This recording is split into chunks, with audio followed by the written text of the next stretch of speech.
പത്തനംതിട്ട ജില്ലയിലെ തണ്ണിത്തോട് എന്ന സ്ഥലത്ത് 2002 സെപ്റ്റംബർ 20-ന് വാലിത്തുണ്ടിയിൽ മധുവിനെ കാണാതായി. ചെറുകിട കർഷകനായ ഒരു ജീപ്പുള്ള വിശാലമായ സൗർ വലയമുള്ള മധുവിനെ കുറച്ച് ദിവസങ്ങളായി മിസ്സിംഗാണ്. കുറച്ച് ദിവസങ്ങൾക്ക് ശേഷം മധുവിൻ്റെ സഹോദരൻ ഓമനക്കുട്ടൻ പരാതിയുമായി പോലീസ് സ്റ്റേഷനിലെത്തി. ഒക്ടോബർ 8-ന് ഒരു മാൻ മിസ്സിംഗ് കേസ് രജിസ്റ്റർ ചെയ്തു. കേസന്വേഷണം ആരംഭിച്ചു. അനിയൻ ഡാനിയൽ എന്ന പ്രവാസി തണ്ണിത്തോട് കുറച്ച് നാളുകളായി തൻ്റെ പ്രവാസത്തിന് ശേഷം ജീവിതം ഇങ്ങനെ അടിച്ചുപൊളിച്ച് മദ്യപാന സദസ്സുകളും ചീട്ടുകളിയും പരസ്ത്രീ ബന്ധവുമൊക്കെയായി ആസ്വദിച്ച് ജീവിച്ചു വന്നിരുന്നു. അനിയൻ ഡാനിയലിൻ്റെ വീടിന് സമീപത്തു നിന്ന് മധുവിൻ്റെ ഒരു ജോഡി ചെരുപ്പ് കിട്ടി. അതിൽ ബ്ലഡ് സ്റ്റെയിൻസ് ഉണ്ടായിരുന്നു. പോലീസ് അനിയൻ ഡാനിയലിനെ സ്വാഭാവികമായി സംശയിച്ചു. ലോക്കൽ പോലീസിൽ നിന്നും ക്രൈം ഡിറ്റാച്ച്മെൻറ്റ് ഡിവൈഎസ്പിയിലേക്ക് കേസ് കൈമാറി.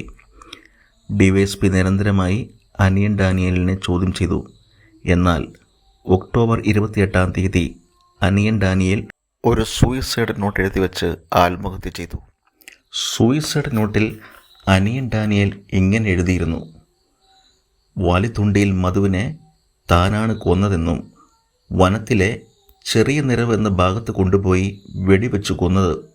കാരണം ഞാനും ഭാര്യയും തമ്മിലുള്ള ബന്ധത്തിൽ വിള്ളൽ വീഴ്ത്തിയത് മധുവാണ് എൻ്റെ പരസ്പര ബന്ധത്തെക്കുറിച്ച് ഭാര്യയോട് പറഞ്ഞത്. അങ്ങനെ ഭാര്യ പിണങ്ങിപ്പോയി. അതിനാൽ എനിക്ക് അടക്കാനാവാത്ത ദേഷ്യം മധുവിനോടുണ്ട്. അതിനാൽ ഞാൻ മധുവിനെ വെടിവെച്ച് കൊന്നു. അനിയൻ ഡാനിയൽ സ്വയം കുറ്റം ഏറ്റെടുത്തു. കേസ് തെളിഞ്ഞുവെന്ന് പോലീസ് കരുതി. ഇനി ചെറിയ നിറവിൽ നിന്ന് ചില തെളിവുകൾ മാത്രം ബാക്കി മതി. പോലീസ് ചെറിയ നിറവ് ഭാഗത്ത് അന്വേഷണം തുടങ്ങി. വിശാലമായ നിബിഡമായ വനപ്രദേശമാണത്. 3-4 ദിവസങ്ങൾക്ക് ശേഷം കുറച്ച് എല്ലിൻ കഷ്ണവും തലയോട്ടിയും പോലീസ് കണ്ടെത്തി. സൂപ്പർ ഇമ്പോസിഷൻ വഴി അത് മധുവിൻ്റെ തന്നെയാണെന്ന് പോലീസ് ഉറപ്പിച്ചു. എന്നാൽ ഓട്ടോപ്സിയിൽ ഒരു കാര്യം വ്യക്തമായി.